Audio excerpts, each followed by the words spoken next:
you can create your custom palette colors. So just go for colors.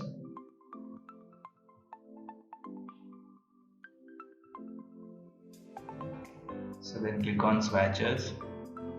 So by using eyedropper tool, pick any color you need. So then at the bottom of swatches, you have an option called new swatch. So just click on that and add a color. You can create your own custom color palettes.